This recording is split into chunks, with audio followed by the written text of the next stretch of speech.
सत श्री अकाल जी सारी संगत नूं। जो तुहाडे सुपुर्द एक किताब पेश करन जा रहे हां। संत भिंडरांवाले दे रूबरू जून 1984 ਦੀ पत्रकारी।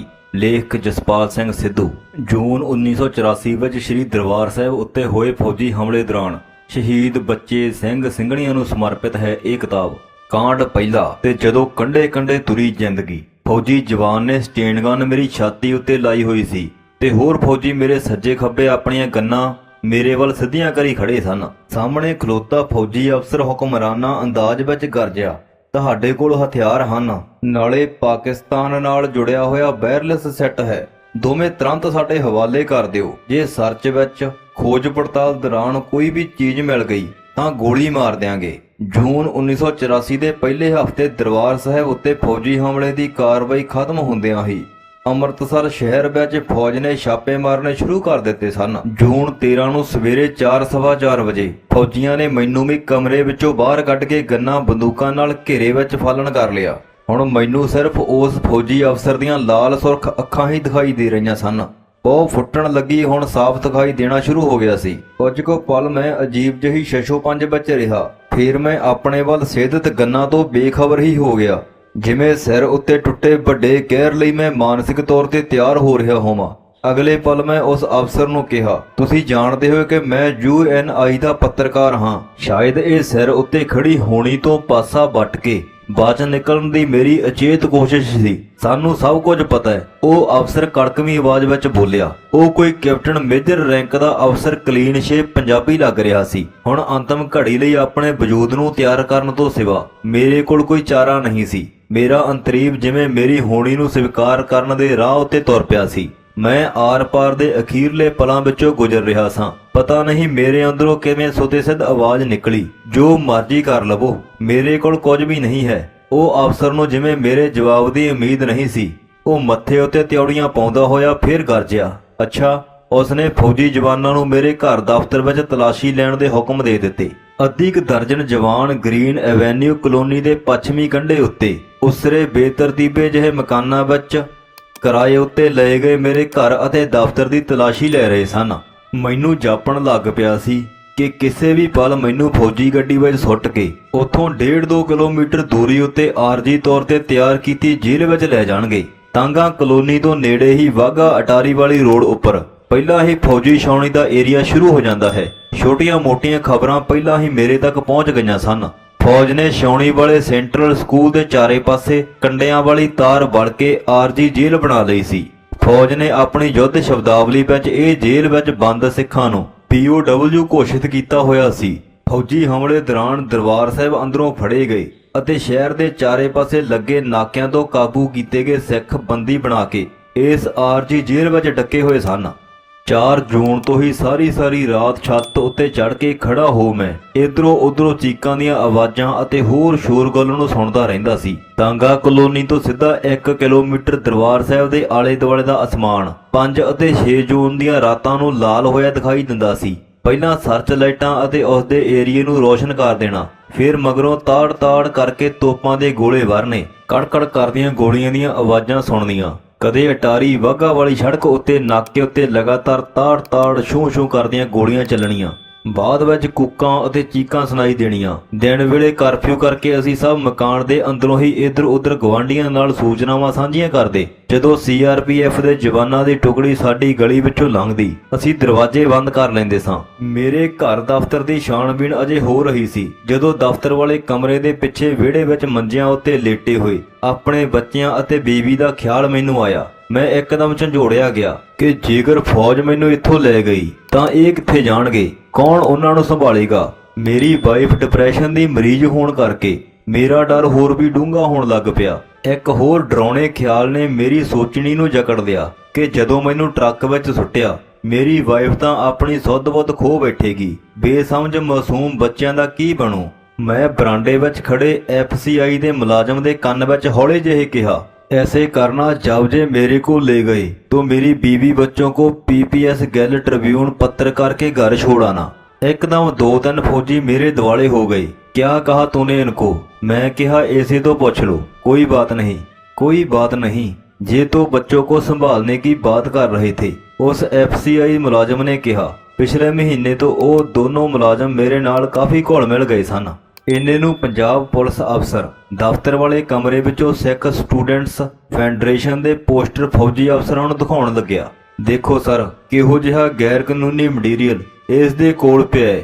ਪਰ ਫੌਜੀ ਅਫਸਰ ਨੇ ਫਿਰ ਉਸ ਨਾਲ ਕੋਈ ਹੂੰ-ਹਾਂ ਨਾ ਕੀਤੀ। ਪੁਲਿਸ ਵਾਲਾ ਮੈਨੂੰ ਫੜ ਕੇ ਲਿਜਾਣ ਦੇ ਸਬੂਤ ਇਕੱਠੇ ਕਰ ਰਿਹਾ ਸੀ। ਉਸ ਦੇ ਰਵੱਈਏ ਉੱਤੇ ਮੈਨੂੰ ਹਿਰਖ ਆਈ ਜਾ ਰਿਹਾ ਸੀ ਅਤੇ ਮੈਂ ਬੋਲ ਪਿਆ, ਸਾਡੇ ਦਫ਼ਤਰ ਵਿੱਚ ਤਾਂ ਇਹ ਸਾਰਾ ਕੁਝ ਪਿਆ ਹੀ ਰਹਿੰਦਾ ਹੈ। ਅਜਿਹੇ ਕਾਗਜ਼ ਅਖਬਾਰਾਂ ਹੀ ਇਕੱਠੇ ਕਰਨਾ ਤਾਂ ਸਾਡੀ ਡਿਊਟੀ ਹੈ। ਫੌਜੀ ਅਫਸਰ ਨੇ ਵੀ ਮੈਨੂੰ ਬੋਲਦੇ ਨੂੰ ਸੁਣਿਆ ਪਰ ਖਾਮੋਸ਼ ਰਿਹਾ। ਕੁਝ ਮਿੰਟਾਂ ਬਾਅਦ ਉਸਨੇ ਬਰਾਂਡੇ ਵਿੱਚ ਚਹਿਲਕਦਮੀ ਕਰਨੀ ਸ਼ੁਰੂ ਕਰ ਦਿੱਤੀ। ਮੈਨੂੰ ਇਉਂ ਲੱਗਿਆ ਕਿ ਉਹ ਕਿਸੇ ਸਿੱਟੇ ਉੱਤੇ ਪਹੁੰਚਣ ਲਈ ਕੋਈ ਅਖੀਰਲਾ ਫੈਸਲਾ ਲੈਣ ਦੀ ਮਾਨਸਿਕ ਪ੍ਰਕਿਰਿਆ ਵਿੱਚੋਂ ਗੁਜ਼ਰ ਰਿਹਾ ਹੋਵੇ। ਅਖੀਰ ਸਫੈਦ ਕਾਗਜ਼ ਉੱਪਰ ਫੌਜੀ ਅਫਸਰ ਨੇ ਕੁਝ ਲਿਖਣਾ ਸ਼ੁਰੂ ਕਰ ਦਿੱਤਾ। ਮੈਂ ਬੜੇ ਗੌਰ ਨਾਲ ਤੱਕਣ ਲੱਗਿਆ। ਦੂਰੋਂ ਹੀ ਅੰਦਾਜ਼ੇ ਲਗਾ ਰਿਹਾ ਸੀ ਕਿ ਕੀ ਅੱਖਰ ਪਾ ਰਿਹਾ ਹੈ। ਉਸਨੇ ਸਰਚ ਨੂੰ ਕੰਡਕਟ ਕਰਨ ਦੀ ਪ੍ਰਕਿਰਿਆ, ਸਮਾਂ ਅਤੇ ਸਥਾਨ ਲਿਖਿਆ। ਫਿਰ ਮੈਨੂੰ ਅਖੀਰਲੀ ਲਾਈਨ ਦਿਸ ਪਈ ਜਿਸ ਵਿੱਚ ਲਿਖਿਆ ਸੀ, ਕੁਝ ਵੀ ਜਰਾਇਮਾਨਾ ਸਮਾਨ ਨਹੀਂ ਫੜਿਆ ਗਿਆ। ਉਹ ਫੌਜੀ ਅਫਸਰ ਮੈਨੂੰ ਥੋੜਾ ਜਿਹਾ ਪਰੇਸ਼ਾਨ ਵੀ ਲੱਗ ਰਿਹਾ ਸੀ। ਮੈਨੂੰ ਜਾਪਿਆ ਕਿ ਸ਼ਾਇਦ ਉਸ ਦੀ ਪਰੇਸ਼ਾਨੀ ਕੁਝ ਹੱਥ ਨਾ ਲੱਗਣ ਕਰਕੇ ਹੋਵੇ। ਉਸ ਨੂੰ ਛਾਪਾ ਮਾਰਨ ਤੋਂ ਪਹਿਲਾਂ ਸ਼ਾਇਦ ਵੱਡੇ ਅਫਸਰਾਂ ਨੇ ਕੁਝ ਅਜਿਹਾ ਬਰੀਫ ਵੀ ਕੀਤਾ ਹੋਵੇਗਾ। UNI ਦਾ ਪੱਤਰਕਾਰ ਬਹੁਤ ਹੀ ਖਤਰਨਾਕ ਵਿਅਕਤੀ ਹੈ। ਉਸ ਦੇ ਦੇਸ਼ ਦੇ ਦੁਸ਼ਮਣ ਅਤੇ ਪਾਕਿਸਤਾਨ ਨਾਲ ਸੰਬੰਧ ਹਨ। ਪਰ ਛਾਪੇ ਵਿੱਚੋਂ ਉਸ ਅਫਸਰ ਦੇ ਕੁਝ ਵੀ ਪੱਲੇ ਨਹੀਂ ਸੀ ਪਿਆ। ਸ਼ਾਇਦ ਮੇਰੇ ਆਰਜੀ ਜਿਹੇ ਆਫਿਸ ਮਾੜੀ ਜਿਹੀ ਰਹਿਣੀ ਬਹਿਣੀ ਨੂੰ ਦੇਖ ਕੇ ਉੱਤਰ ਪ੍ਰਦੇਸ਼ ਦੇ ਨਿਵਾਸੀਆਂ ਅਤੇ ਹਟਵਾਣੀਆਂ ਦੀ ਵੱਖਰੀ ਪੜਤਾਲ ਤੋਂ ਉਸ ਫੌਜੀ ਅਫਸਰ ਨੂੰ ਬਰੀਫਿੰਗ ਅਤੇ ਅਸਲੀਅਤ ਵਿੱਚ ਜ਼ਮੀਨ ਅਸਮਾਨ ਦਾ ਫਰਕ ਲੱਗਿਆ ਹੋਵੇ, ਜਿਸ ਕਰਕੇ ਸ਼ਾਇਦ ਉਸ ਵੇਲੇ ਫੈਸਲਾ ਲੈਣ ਦੀ ਪ੍ਰਕਿਰਿਆ ਲੰਮੀ ਹੋ ਗਈ ਜਾਪਦੀ ਸੀ। ਜੰਗਾਂ ਯੁੱਧਾਂ ਵਿੱਚ ਝੂਠ ਕੂੜ ਦੇ ਬੱਦਲ ਇਉਂ ਹੀ ਅਸਮਾਨ ਨੂੰ ਢੱਕ ਲੈਂਦੇ ਨੇ। ਸੱਚ ਲਹੂ ਲਹਾਨ ਹੁੰਦਾ ਰਹਿੰਦਾ ਹੈ। ਅਖੀਰ ਫੌਜੀ ਅਫਸਰ ਨੇ ਆਪਣੇ ਹੱਥ ਨਾਲ ਲਿਖੇ ਮਜ਼ਮੂਨ ਵਾਲਾ ਕਾਗਜ਼ ਮੇਰੇ ਵੱਲ ਵਧਾਇਆ। ਮੇਰੇ ਵੱਲ ਅੱਖਾਂ ਵਿੱਚ ਅੱਖਾਂ ਮਿਲਾਏ ਤੋਂ ਬਗੈਰ ਹੀ ਕਹਿਣ ਲੱਗਿਆ, ਦਸਖਤ ਕਰ ਦਿਓ। ਦਸਖਤ ਕਰਦਿਆਂ ਮੈਂ ਫੇਰ ਪੂਰੇ ਲਿਖੇ ਮਜ਼ਮੂਨ ਨੂੰ ਪੜ੍ਹਨ ਦੀ ਕੋਸ਼ਿਸ਼ ਕਰ ਰਿਹਾ ਸਾਂ। ਫੇਰ ਨੀਵੀਂ ਪਈ ਉਹ ਅਫਸਰ ਚੁੱਪਚਾਪ ਆਪਣੀ ਟੀਮ ਨੂੰ ਲੈ ਕੇ ਮਕਾਨ ਦੇ ਗੇਟ ਤੋਂ ਬਾਹਰ ਨਿਕਲ ਗਿਆ। ਤੁਰੰਤ ਫੌਜੀ ਟਰੱਕਾਂ ਜੀਪਾਂ ਦੇ ਸਟਾਰਟ ਹੋਣ ਦੀ ਆਵਾਜ਼ ਆਈ ਅਤੇ 5-7 ਮਿੰਟਾਂ ਵਿੱਚ ਹੀ ਮੇਰੇ ਮਕਾਨ ਦੇ ਸਾਹਮਣੇ ਵਾਲੀ ਸੜਕ ਖਾਲੀ ਹੋ ਗਈ ਸੀ। ਮੈਨੂੰ ਇਉਂ ਜਾਪਿਆ ਜਿਵੇਂ ਮੈਨੂੰ ਦੂਜਾ ਜੀਵਨ ਮਿਲਿਆ ਹੋਵੇ। ਮੈਂ ਆਜ਼ਾਦ ਸਾਂ। ਮੈਂ ਦਫ਼ਤਰ ਵਾਲੇ ਕਮਰੇ ਦੇ ਪਿੱਛੇ ਵਿਹੜੇ ਵਿੱਚ ਆਇਆ। ਮੇਰੀ ਬੀਵੀ ਬੱਚੇ ਅਜੇ ਵੀ ਡਰੇ ਅਤੇ ਸਹਿਮੇ ਹੋਏ ਮੰਜਿਆਂ ਉੱਪਰ ਲੇਟੇ ਹੋਏ ਸਨ। ਮੈਂ ਪਲਕ ਵਿੱਚ ਉਹਨਾਂ ਕੋਲ ਰੁਕਿਆ। ਕੁਝ ਬੋਲ ਨਹੀਂ ਸਕਿਆ।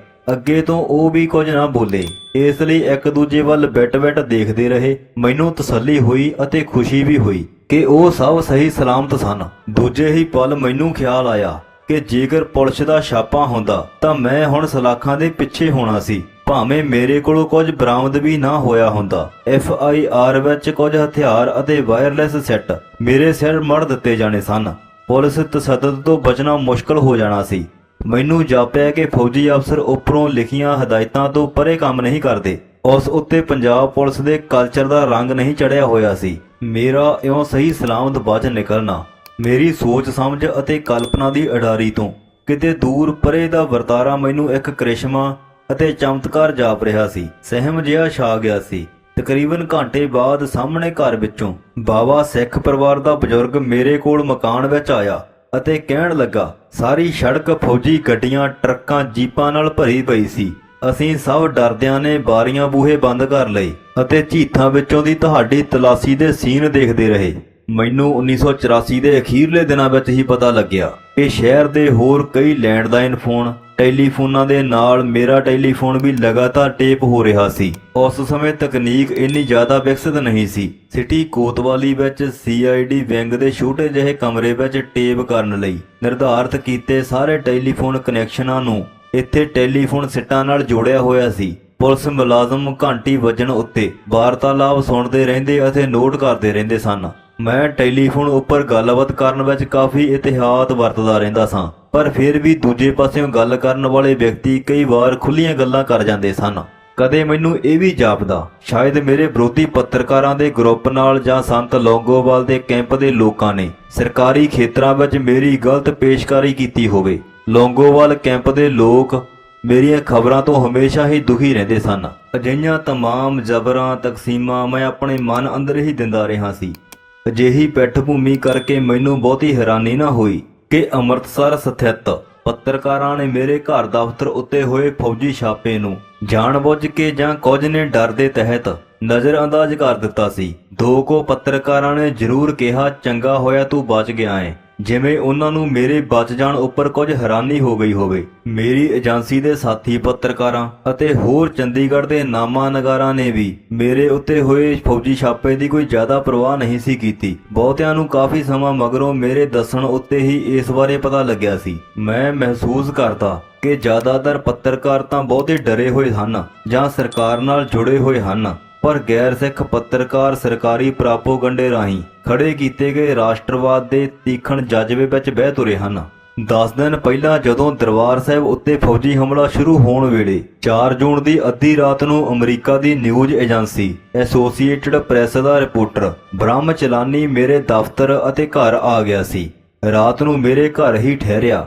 ਇਹਤਿਆਤ ਦੇ ਤੌਰ ਤੇ ਬ੍ਰਹਮ ਚਲਾਨੀ ਨੂੰ ਅਗਲੇ ਦਿਨ ਮੈਂ ਦਫ਼ਤਰ ਦੇ ਸਾਹਮਣੇ ਬਾਵਾ ਪਰਿਵਾਰ ਦੇ 2 ਮੰਜ਼ਲਾ ਮਕਾਨ ਦੇ ਉੱਪਰਲੇ ਹਿੱਸੇ ਵਿੱਚ ਕਿਰਾਏ ਤੇ ਰਹਿੰਦੇ ਡੋਗਰਾ ਨਾਮੀ 에ਅਰਫੋਰਸ ਦੇ ਅਫਸਰ ਦੇ ਘਰ ਪਹੁੰਚਾ ਦਿੱਤਾ ਸੀ। ਚਲਾਨੀ ਅਗਲੇ 5-6 ਦਿਨ ਮੇਰੇ ਦਫ਼ਤਰ ਵਿੱਚ ਦਿਨ ਸਮੇਂ ਬੈਠਾ ਰਹਿੰਦਾ ਅਤੇ ਸ਼ਾਮ ਨੂੰ ਅਫਸਰ ਦੇ ਘਰ ਵਿੱਚ ਚਲਾ ਜਾਂਦਾ। ਸਾਡੇ ਦਫ਼ਤਰ ਦੇ ਟੈਲੀਫੋਨ ਅਤੇ ਟੈਲੀਪ੍ਰਿੰਟਰਾਂ ਦਾ ਕਨੈਕਸ਼ਨ 3 ਜੂਨ ਨੂੰ ਸਵੇਰੇ ਹੀ ਕੱਟ ਦਿੱਤਾ ਜਾਂਦਾ ਹੈ। ਅਸਲ ਵਿੱਚ ਕਰਫਿਊ ਲੱਗਣ ਵੇਲੇ ਪਹਿਲਾਂ ਹੀ ਸਾਰੇ ਸ਼ਹਿਰ ਦੇ ਟੈਲੀਫੋਨ ਕੱਟ ਦਿੱਤੇ ਗਏ ਸਨ। ਅਖੀਰ 5-6 ਦਿਨ ਤੱਕ ਛੁਪੇ ਇਸ ਏਪੀ ਦੇ ਪੱਤਰਕਾਰ ਨੂੰ 9 ਜੂਨ ਨੂੰ ਪੰਜਾਬ ਤੋਂ ਬਾਹਰ ਕੱਢਣ ਦੀ ਕੋਸ਼ਿਸ਼ ਵਿੱਚ ਮੈਂ ਵੀ ਸ਼ਾਮਲ ਸਾਂ। ਹੋਰ ਲੋਕਾਂ ਦੀ ਤਰ੍ਹਾਂ ਚਲਾਨੀ ਅਤੇ ਮੈਂ ਵੀ ਘਰ ਵਿੱਚ ਬੰਦੀ ਬਣੇ ਬੈਠੇ ਸਾਂ। ਬਾਰ-ਬਾਰ ਮੇਰੇ ਮਨ ਵਿੱਚ ਗੁੱਸਾ ਤਾਣ ਜਾਂਦਾ ਕਿ ਅੰਮ੍ਰਿਤਸਰ ਸ਼ਹਿਰ ਵਿੱਚ ਕਿੰਨਾ ਫੌਜੀ ਜ਼ੁਲਮ ਅਤੇ ਧੱਕਾ ਹੋ ਰਿਹਾ ਹੈ ਅਤੇ ਬਾਹਰ ਦੁਨੀਆ ਨੂੰ ਇਸ ਬਾਰੇ ਕੁਝ ਵੀ ਪਤਾ ਨਹੀਂ ਹੈ। ਬ੍ਰਹਮ ਚਲਾਨੀ ਛੇਤੀ ਤੋਂ ਛੇਤੀ ਫੌਜੀ ਐਕਸ਼ਨ ਦੀਆਂ ਖਬਰਾਂ ਬਾਹਰ ਦੇਸ਼ ਵਿੱਚ ਭੇਜਣਾ ਚਾਹੁੰਦਾ ਸੀ, ਪਰ ਅਸੀਂ ਦੋਨੇ ਮਜਬੂਰ ਸਾਂ। ਫਸੇ ਹੋਏ ਘੰਟਿਆਂ ਬੱਧੀ ਦਫ਼ਤਰ ਦੇ ਵੱਡੇ ਮੇਜ਼ ਦੁਆਲੇ ਪਈਆਂ ਕੁਰਸੀਆਂ ਉੱਤੇ ਚੁੱਪਚਾਪ ਬੈਠੇ ਰਹਿੰਦੇ। ਅੰਤ 11 ਜੂਨ ਨੂੰ ਕਰਫਿਊ ਵਿੱਚ ਕੁਝ ਢਿੱਲ ਦੌਰਾਨ ਮੈਂ ਬੱਸ ਸਟੈਂਡ ਤੋਂ ਜਲੰਧਰ ਜਾਣ ਲਈ ਖਚਾਖਚ ਭਰੀ ਪੰਜਾਬ ਰੋਡਵੇਜ਼ ਦੀ ਬੱਸ ਦੀ ਛੱਤ ਉੱਪਰ ਬ੍ਰਹਮ ਚਲਾਨੀ ਨੂੰ ਚੜ੍ਹਾ ਹੀ ਦਿੱਤਾ ਸੀ। ਫਿਰ ਜਲੰਧਰ ਵਿੱਚ ਉਸ ਨੂੰ ਦਰਬਾਰ ਸਾਹਿਬ ਵਿਚਲੀਆਂ ਸੈਂਕੜੇ ਲਾਸ਼ਾਂ ਦਾ ਪੋਸਟਮਾਰਟਮ ਕਰਕੇ ਵਾਪਸ ਮੁੜੀ ਡਾਕਟਰਾਂ ਦੀ ਟੀਮ ਦੇ ਕੁਝ ਡਾਕਟਰ ਮਿਲ ਗਏ ਸਨ। ਇੱਕ ਸਿੱਖ PCS ਅਫਸਰ ਨੇ ਬ੍ਰਹਮ ਚਲਾਨੀ ਨੂੰ ਚੋਖੀ ਅੰਦਰੂਨੀ ਜਾਣਕਾਰੀ ਦਿੱਤੀ। ਦੂਜੇ ਤੀਜੇ ਦਿਨ ਬ੍ਰਹਮ ਚਲਾਨੀ ਛੁਪਦਾ ਛਪਾਉਂਦਾ ਪੰਜਾਬ ਵਿੱਚੋਂ ਨਿਕਲ ਕੇ ਸ਼ਿਮਲੇ ਪਹੁੰਚ ਗਿਆ, ਜਿੱਥੋਂ ਉਸ ਨੇ ਡਾਕਟਰੀ ਪੋਸਟਮਾਰਟਮ ਰਿਪੋਰਟਾਂ ਦੀਆਂ ਨਕਲਾਂ ਅਤੇ ਹੋਰ ਜਾਣਕਾਰੀਆਂ ਅਤੇ ਉਸ ਦੇ ਆਧਾਰਿਤ ਪੰਜਾਬ ਤੋਂ ਪਹਿਲੀਆਂ ਖਬਰਾਂ ਆਪਣੀ ਨਿਊਜ਼ ਏਜੰਸੀ AP ਨੂੰ ਭੇਜ ਦਿੱਤੀਆਂ ਅਤੇ ਸੈਂਕੜੇ ਲੋਕ ਫੌਜੀ ਹਮਲੇ ਵਿੱਚ ਮਾਰੇ ਗਏ ਹਨ। ਦਰਜਨਾਂ ਨੌਜਵਾਨਾਂ ਦੀਆਂ ਅਜਿਹੀਆਂ ਲਾਸ਼ਾਂ ਵੀ ਮਿਲੀਆਂ ਹਨ ਜਿਨ੍ਹਾਂ ਦੇ ਹੱਥ ਅਤੇ ਪੈਰ ਪਿੱਠਾਂ ਪਿੱਛੇ ਪੱਗਾਂ ਦੇ ਨਾਲ ਬੰਨੇ ਹੋਏ ਸਨ। ਦੇਸ਼ ਦੇ ਅੰਦਰ ਮੀਡੀਆ ਵਿੱਚ ਦਰਬਾਰ ਸਾਹਿਬ ਵਿੱਚ ਹੋਏ ਮਨੁੱਖੀ ਘਾਣ ਅਤੇ ਪੰਜਾਬ ਵਿੱਚ ਹੋਏ ਫੌਜੀ ਜ਼ਬਰ ਬਾਰੇ ਅਸਲੀਅਤ ਨੂੰ ਪੂਰਨ ਤੌਰ ਤੇ ਦਬਾ ਕੇ ਰੱਖਿਆ ਹੋਇਆ ਸੀ। ਕੋਈ ਅਖਬਾਰ ਮੈਗਜ਼ੀਨ ਫੌਜੀ ਐਕਸ਼ਨ ਬਾਰੇ ਜਾਂ ਤਾਂ ਕੁਝ ਵੀ ਨਹੀਂ, ਜਾਂ ਫਿਰ ਉਹੀ ਕੁਝ ਛਾਪ ਰਹੀ ਸੀ ਜੋ ਸਰਕਾਰ ਚਾਹੁੰਦੀ ਸੀ। ਪੰਜਾਬ ਵਿੱਚ ਅਖਬਾਰਾਂ ਦੇ ਸੈਂਸਰਸ਼ਿਪ ਪੂਰਨ ਰੂਪ ਵਿੱਚ ਲਾਗੂ ਕੀਤਾ ਹੋਇਆ ਸੀ। ਬਸ ਰੇਡੀਓ ਅਤੇ ਦੂਰਦਰਸ਼ਨ ਹੀ ਸਰਕਾਰ ਦੀਆਂ ਪ੍ਰਾਪੋਗੰਡਾਨੁਮਾ ਖਬਰਾਂ ਦੇ ਰਹੇ ਸਨ। ਸਰਕਾਰੀ ਟੈਲੀਵਿਜ਼ਨ ਦਰਬਾਰ ਸਾਹਿਬ ਉੱਤੇ ਸੰਪੂਰਨ ਹੋਏ ਸ਼ਾਨਦਾਰ ਫੌਜੀ ਆਪਰੇਸ਼ਨ ਦੇ ਸ਼ੋਲੇ ਗਾ ਰਹੇ ਸਨ। ਜਲੰਧਰ ਦੂਰਦਰਸ਼ਨ ਦੀ ਟੀਮ ਵੱਲੋਂ ਫੌਜ ਦੀ ਨਿਗਰਾਨੀ ਹੇਠ ਦਰਬਾਰ ਸਾਹਿਬ ਅੰਦਰਲੇ ਸ਼ਾਟ ਲਏ ਗਏ ਸਨ, ਪਰ ਉਹ ਸਾਰੀਆਂ ਕੈਸਟਾਂ ਅਤੇ ਫਿਲਮਾਂ ਫੌਜ ਨੇ ਆਪਣੇ ਹੀ ਕਬਜ਼ੇ ਵਿੱਚ ਕਰ ਲਈਆਂ ਸਨ। ਜਦੋਂ ਸਰਕਾਰੀ ਮੀਡੀਆ ਵੱਲੋਂ ਇੱਕ ਪਾਸੜ ਸਰਕਾਰ ਫੌਜ ਦੀ ਵਾਹ-ਵਾਹ ਵਾਲਾ ਪ੍ਰੋਗਰਾਮ ਪੇਸ਼ ਕੀਤਾ ਜਾ ਰਿਹਾ ਸੀ, ਤਾਂ 14 ਜੂਨ 1984 ਵਾਲੇ ਦਿਨ ਡਰਾਮੇ ਦਾ ਭਾਨਾ ਭੰਡਦੀ ਅੰਮ੍ਰਿਤਸਰ ਡੈਡਲਾਈਨ ਵਾਲੀ ਰਿਪੋਰਟ ਦੇਸ਼ ਦੇ ਬਾਹਰ ਤੋਂ ਲੰਡਨ ਦੇ ਟਾਈਮ ਆਫ ਲੰਡਨ ਅਖਬਾਰ ਵਿੱਚ ਪਹਿਲੇ ਸਫ਼ੇ ਉੱਪਰ ਛਪੀ ਸੀ। ਪਹਿਲੀ ਵਾਰ ਦੁਨੀਆ ਨੂੰ ਇਸ ਰਿਪੋਰਟ ਵਿੱਚ ਸਿੱਖ ਖਾੜਕੂ ਅਤੇ ਆਮ ਸਿੱਖ ਸ਼ਰਧਾਲੂਆਂ ਦੇ ਸਮੇਤ 1200 ਸਿੱਖਾਂ ਦੇ ਫੌਜੀ ਹਮਲੇ ਵਿੱਚ ਮਾਰੇ ਜਾਣ ਦੀ ਸੂਚਨਾ ਮਿਲੀ ਸੀ। ਭਾਰਤ ਸਰਕਾਰ ਇਸ ਰਿਪੋਰਟ ਉੱਪਰ ਬਹੁਤ ਜ਼ਿਆਦਾ ਦੁਖੀ ਹੋਈ ਸੀ।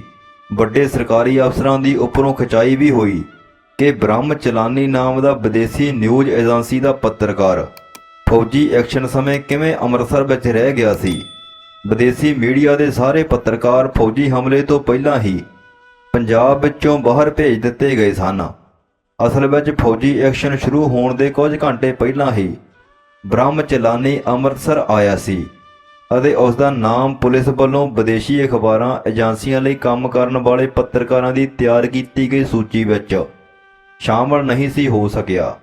ਬਾਕੀ ਉਹ ਤੁਰੰਤ ਰਿਟਜ ਹੋਟਲ ਵਿੱਚੋਂ ਨਿਕਲ ਕੇ ਮੇਰੇ UNI ਦੇ ਦਫ਼ਤਰ ਵਿੱਚ ਪਹੁੰਚ ਗਿਆ। ਬਾਅਦ ਵਿੱਚ ਬ੍ਰਹਮ ਚਲਾਨੀ ਨੂੰ ਫੌਜ ਦੀ ਟੁਕੜੀ ਨੇ ਅੰਮ੍ਰਿਤਸਰ ਛਾਉਣੀ ਦੇ ਏਰੀਏ ਦੇ ਨੇੜਿਓਂ 9 ਜੂਨ ਨੂੰ ਫੜ ਲਿਆ ਸੀ। ਉਸ ਤੋਂ ਕੈਮਰਾ ਖੋਹ ਲਿਆ ਗਿਆ ਸੀ, ਪਰ ਫੌਜ ਦੀ ਇੰਟੈਲੀਜੈਂਸ ਦੇ ਇੰਚਾਰਜ ਕਰਨਲ ਆਦਰਸ਼ ਸ਼ਰਮਾ ਨੇ ਵੀਰ ਪ੍ਰਤਾਪ ਦੇ ਪੱਤਰਕਾਰ ਨਰਿੰਦਰ ਸ਼ਰਮਾ ਅਤੇ ਟ੍ਰਿਬਿਊਨ ਦੇ ਪੱਤਰਕਾਰ PPS ਗਿੱਲ ਦੀ ਪੁਸ਼ਟੀ ਕੀਤੀ ਕਿ ਬ੍ਰਹਮ ਚਲਾਨੀ ਪੱਤਰਕਾਰ ਹੈ, ਤਾਂ ਜਾ ਕੇ ਉਸ ਦਾ ਛੁਟਕਾਰਾ ਹੋਇਆ ਸੀ। ਚਲਾਨੀ ਨੂੰ ਕਰਨਲ ਸ਼ਰਮਾ ਛਾਉਣੀ ਦੇ ਨੇੜੇ ਰਹਿੰਦੇ PPS ਗਿੱਲ ਦੇ ਘਰ ਜੀਪ ਉੱਤੇ ਛੱਡ ਆਇਆ। ਇਤਫਾਕਨ ਮੈਂ ਵੀ ਉਸ ਸਮੇਂ ਗਿੱਲ ਕੋਲ ਗਿਆ ਹੋਇਆ ਸਾਂ। ਬ੍ਰਹਮ ਚਲਾਨੀ ਬਹੁਤ ਘਬਰਾਇਆ ਹੋਇਆ ਸੀ। ਐਸੋਸੀਏਟਡ ਪ੍ਰੈਸ ਦੇ ਖਬਰ ਛਪਣ ਤੋਂ ਤੁਰੰਤ ਬਾਅਦ 16 ਜੂਨ ਨੂੰ ਬ੍ਰਹਮ ਚਲਾਨੀ ਵਿਰੁੱਧ ਅੰਮ੍ਰਿਤਸਰ ਦੇ ਸਦਰ ਥਾਣੇ ਵਿੱਚ ਪੁਲਿਸ ਨੇ ਕੇਸ ਦਰਜ ਕਰ ਲਿਆ ਸੀ। ਉਸ ਉੱਤੇ ਦੇਸ਼ ਧਰੋਹੀ ਸੈਂਸਰਸ਼ਿਪ ਦੀ ਉਲੰਘਣਾ ਅਤੇ ਫਿਰਕਾਪ੍ਰਸਤੀ ਫੈਲਾਉਣ ਦੀਆਂ ਧਾਰਾਵਾਂ ਲਗਾਈਆਂ ਗਈਆਂ ਸਨ। ਪੁਲਿਸ ਨੇ ਉਸ ਦੇ ਵਾਰੰਟ ਵੀ ਜਾਰੀ ਕੀਤੇ। ਉਸ ਦੇ ਦਿੱਲੀ ਵਿਚਲੇ ਘਰ ਉੱਪਰ ਛਾਪਾ ਵੀ ਮਾਰਿਆ। ਤਲਾਸ਼ੀ ਹੋਈ। ਪੁਲਿਸ ਉਸ ਦੇ ਦਫ਼ਤਰ ਦਿੱਲੀ ਦੇ AP ਦੇ ਆਫਿਸ ਵਿੱਚ ਵੀ ਗਈ, ਪਰ ਬ੍ਰਹਮ ਚਲਾਨੀ ਇੱਧਰ ਉੱਧਰ ਟਲ ਗਿਆ ਸੀ। ਸਰਕਾਰ ਨੇ ਉਸ ਦਾ ਪਾਸਪੋਰਟ ਵੀ ਜ਼ਬਤ ਕਰ ਲਿਆ ਅਤੇ ਉਸ ਦਾ ਪ੍ਰੈਸ ਕਾਰਡ ਵੀ ਰਿਨਿਊ ਨਹੀਂ ਕੀਤਾ ਸੀ। ਉਸ ਨੂੰ ਗ੍ਰਿਫਤਾਰੀ ਤੋਂ ਬਚਣ ਲਈ ਦਿੱਲੀ ਕੋਰਟ ਨੇ ਅਸਥਾਈ ਜ਼ਮਾਨਤ ਇਸ ਸ਼ਰਤ ਤੇ ਦੇ ਦਿੱਤੀ, ਉਹ ਤਫਤੀਸ਼ ਵਿੱਚ ਪੁਲਿਸ ਨੂੰ ਸਹਿਯੋਗ ਦੇਵੇਗਾ। ਪੰਜਾਬ ਪੁਲਿਸ ਵੱਲੋਂ ਉਸ ਦੀ ਲੰਮੀ ਪੁੱਛਗਿੱਛ ਕੀਤੀ ਗਈ। ਬ੍ਰਹਮ ਚਲਾਨੀ ਉਹਨਾਂ ਦਿਨਾਂ ਵਿੱਚ ਮੇਰੇ ਸੰਪਰਕ ਵਿੱਚ ਸੀ। ਉਹਦਾ ਸੁਨੇਹਾ ਮਿਲਣ ਦੇ ਤੁਰੰਤ ਬਾਅਦ ਮੈਂ ਪੁਲਿਸ FIR ਦੀਆਂ ਕਾਪੀਆਂ ਅਤੇ ਹੋਰ ਲੋੜੀਂਦੇ ਦਸਤਾਵੇਜ਼ ਇਕੱਠੇ ਕਰਕੇ ਆਪਣੇ ਬੰਦੇ ਰਾਹੀਂ ਬ੍ਰਹਮ ਚਲਾਨੀ ਨੂੰ ਦਿੱਲੀ ਪਹੁੰਚਾ ਦਿੱਤੇ ਸਨ। ਬ੍ਰਹਮ ਚਲਾਨੀ ਦਾ ਕੇਸ ਸੁਪਰੀਮ ਕੋਰਟ ਤੱਕ ਪਹੁੰਚਿਆ। AP ਨਿਊਜ਼ ਏਜੰਸੀ ਦੀ ਮੈਨੇਜਿੰਗ ਐਡੀਟਰਜ਼ ਐਸੋਸੀਏਸ਼ਨ ਬ੍ਰਹਮ ਚਲਾਨੀ ਦੇ ਹੱਕ ਵਿੱਚ ਡਟ ਗਈ ਕਿ AP ਦੀ ਰਿਪੋਰਟ ਵੱਲੋਂ ਪੇਸ਼ ਤੱਥਾਂ ਦੀ ਭਰਪੂਰ ਪੁਸ਼ਟੀ ਭਾਰਤ ਦੇ ਸਰਕਾਰੀ ਅਫਸਰਾਂ ਨੇ ਕਰ ਦਿੱਤੀ ਹੈ। ਨਿਊਯਾਰਕ ਟਾਈਮਜ਼ ਨੇ ਇੱਕ ਐਡੀਟੋਰੀਅਲ ਟਰੁਥ ਆਫ ਟ੍ਰਾਇਲ ਬ੍ਰਹਮ ਚਲਾਨੀ ਦੇ ਹੱਕ ਵਿੱਚ ਅਕਤੂਬਰ 1984 ਵਿੱਚ ਲਿਖਿਆ ਕਿ ਭਾਰਤੀ ਸਰਕਾਰ ਬ੍ਰਹਮ ਚਲਾਨੀ ਉੱਤੇ ਇਸ ਕਰਕੇ ਦੁਖੀ ਹੈ ਕਿ ਉਸਨੇ ਆਪਣੇ ਕੀਤੇ ਕੰਮ ਪ੍ਰਤੀ ਸਹੀ ਵਚਨਬੱਧਤਾ ਨਿਭਾਈ ਹੈ। ਚਲਾਨੀ ਉੱਤੇ ਸਰਕਾਰੀ ਐਕਸ਼ਨ ਉਸ ਵੱਲੋਂ ਸੈਂਸਰਸ਼ਿਪ ਦੀ ਉਲੰਘਣਾ ਕਰਕੇ ਨਹੀਂ, ਬਲਕਿ ਬਦਲਾਲੂ ਭਾਵਨਾ ਵਿੱਚੋਂ ਲਿਆ ਗਿਆ ਹੈ। ਇੰਟਰਨੈਸ਼ਨਲ ਫੈਡਰੇਸ਼ਨ ਆਫ ਜਰਨਲਿਸਟ ਨੇ ਵੀ ਬ੍ਰਹਮ ਚਲਾਨੀ ਵਿਰੁੱਧ ਚਲਾਈ ਗਈ ਪੁਲਿਸ ਕਾਰਵਾਈ ਉੱਤੇ ਭਾਰਤ ਸਰਕਾਰ ਕੋਲੋਂ ਰੋਸ ਪ੍ਰਗਟ ਕੀਤਾ ਸੀ। ਅਖੀਰ ਸਤੰਬਰ 1985 ਵਿੱਚ ਬ੍ਰਹਮ ਚਲਾਨੀ ਵਿਰੁੱਧ ਕੇਸ ਭਾਰਤ ਸਰਕਾਰ ਨੇ ਵਾਪਸ ਲੈ ਲਿਆ ਸੀ। ਸ਼੍ਰੀ ਦਰਬਾਰ ਸਾਹਿਬ ਉੱਤੇ ਫੌਜੀ ਹਮਲੇ ਤੋਂ ਪਹਿਲਾਂ ਹੀ ਪੰਜਾਬ ਅੰਦਰ ਦਫਾ 144 ਲਾਗੂ ਕਰ ਦਿੱਤੀ ਗਈ ਸੀ, ਜਿਸ ਨਾਲ ਹਰ ਕਿਸਮ ਦੇ ਰੋਸ ਪ੍ਰਗਟਾਵੇ ਉੱਤੇ ਸਖਤ ਪਾਬੰਦੀਆਂ ਲੱਗ ਗਈਆਂ ਸਨ। ਇਹ ਐਮਰਜੈਂਸੀ ਤਰਜ਼ ਦੀਆਂ ਕਾਨੂੰਨੀ ਪਾਬੰਦੀਆਂ 9 ਮਹੀਨੇ ਤੱਕ ਜਾਰੀ ਰਹੀਆਂ। ਇਹ ਹਾਲਾਤ ਅੰਗਰੇਜ਼ੀ ਸਰਕਾਰ ਵੱਲੋਂ ਲਗਾਏ ਜਾਂਦੇ ਮਾਰਸ਼ਲ ਲਾਅ ਵਾਲੀ ਸਥਿਤੀ ਦਾ ਰੂਪ ਧਾਰਨ ਕਰ ਗਏ ਸਨ। ਜਦੋਂ ਜੂਨ 1984 ਦੇ ਘੱਲੂਘਾਰੇ ਤੋਂ ਬਾਅਦ ਹੀ ਪੰਜਾਬ ਦਾ ਸਰਕਾਰੀ ਬੰਦੋਬਸਤ ਵੀ ਫੌਜ ਦੇ ਹਵਾਲੇ ਕਰ ਦਿੱਤਾ ਗਿਆ ਸੀ। ਅਗਲੇ ਸਾਲ ਅਪ੍ਰੈਲ 1985 ਤੱਕ ਪੰਜਾਬ ਵਿੱਚ ਅਣਐਲਾਨਿਆ ਮਾਰਸ਼ਲ ਲਾਅ ਲਾਗੂ ਰਿਹਾ ਸੀ। ਅਖੀਰ 31 ਮਾਰਚ 1985 ਨੂੰ ਪੰਜਾਬ ਦੇ ਨਵੇਂ ਰਾਜਪਾਲ ਅਰਜਨ ਸਿੰਘ ਨੇ ਜ਼ਿਲ੍ਹਾ ਅਧਿਕਾਰੀਆਂ ਨੂੰ ਹਦਾਇਤਾਂ ਦਿੱਤੀਆਂ ਕਿ ਧਰਮ ਨਿਰਪੱਖ ਰਾਜਸੀ ਪਾਰਟੀਆਂ ਅਤੇ ਹੋਰਨਾਂ ਜਥੇਬੰਦੀਆਂ ਨੂੰ ਦਫਾ 144 ਵਿੱਚ ਛੋਟ ਦੇ ਕੇ ਰੈਲੀਆਂ ਕਰਨ ਦੇ ਅਧਿਕਾਰ ਦਿੱਤੇ ਜਾਣ। ਮੈਨੂੰ ਹੈਰਾਨੀ ਵੀ ਹੁੰਦੀ ਅਤੇ ਗੁੱਸਾ